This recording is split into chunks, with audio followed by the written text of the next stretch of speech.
Hello, welcome back to our channel education platform by Knap. कैसे आप सभी? I hope आप सभी अच्छे होंगे। तो आज हम पढ़ने वाले हैं क्लास 12th का चैप्टर अलजेब्रा पोर्शन का फर्स्ट मैट्रिक्स या मैट्रिसेस। ठीक है, तो सबसे पहले हम इसके कुछ की पॉइंट्स हैं वो समझेंगे, उसके बाद ही हम चैप्टर को कंटिन्यू करेंगे और इसके बाद हम करेंगे फिर एक्सरसाइज। ठीक है, तो सबसे पहले हम ये समझ लेते हैं कि मैट्रिक्स होती कैसी है, दिखती कैसी है। ठीक है, तो अगर हम मैट्रिक्स की बात करें तो ये क्या होता है, ऑलमोस्ट रेक्टेंगुलर फॉर्म में पाया जाता है। जैसे कि यहाँ पे मान लीजिए 1 2 3 2 4 6, ठीक है 6 है। ठीक है, यहाँ पे कुछ भी हो सकता है 1 1 0, तो इस तरीके की फॉर्म में होता है। या फिर कह सकते हैं आप यहाँ पे 1 2 3 4 2 1 6 1, इस तरीके से होता है रेक्टेंगुलर फॉर्म में। ठीक है, रेक्टेंगल फॉर्म में या फिर स्क्वायर फॉर्म में भी हो सकता है, लेकिन स्क्वायर फॉर्म में होने की कंडीशंस है जो कि कंडीशंस हम पढ़ेंगे। ठीक है, तो आपको ये याद रखना है कि मैट्रिक्स हमें किस फॉर्म में पाई जाती है, रेक्टेंगुलर फॉर्म में पाई जाती है। अब देखिए, जो मैट्रिक्स होती है उसमें दो चीज़ें आती हैं। यहाँ पे आपकी लिखी होती हैं m इंटू एन। ठीक है, या फिर a या b भी हो सकता है, वो डिपेंड करता है। ठीक है, m और n लिखा रहता है, m क्रॉस n। अब ये m क्रॉस n है क्या, ये हमें पता होना चाहिए।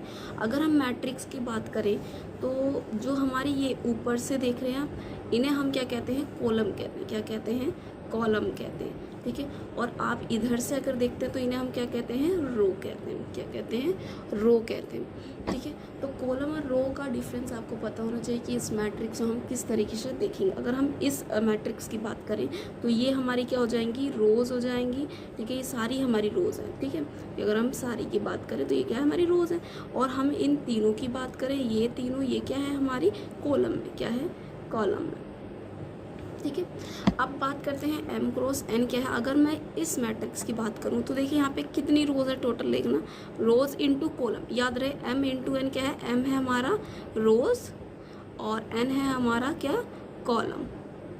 ठीक है, तो रोज कितनी है यहाँ पे काउंट करिए, 1 2 एंड 3, तो टोटल रोज कितने होंगे, 3।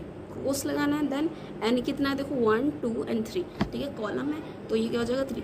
अगर कोई भी मैट्रिक्स 3 इंटू 3 की होती है या फिर वो 2 इंटू 2 की होती है, जिस मतलब कहने का मतलब है जब m इक्वल्स टू n होगी तो वो क्या होगी, वो मैट्रिक्स आपकी स्क्वायर फॉर्म में पाई जाएंगी। ठीक है, मैट्रिक्स किस फॉर्म में पाई जाएंगी, स्क्वायर फॉर्म में पाई जाएंगी। वहीं पे इन केस ऐसा हो जाए कि आपका क्या कहो कि m जो है वो does not equals to n हो, तो वो मैट्रिक्स क्या हो जाएंगी, आपकी रेक्टेंगुलर मैट्रिक्स हो जाएंगी। क्या हो जाएंगी, रेक्टेंगुलर मैट्रिक्स होंगी। ठीक है, अगर देखिए हम अगर बात करें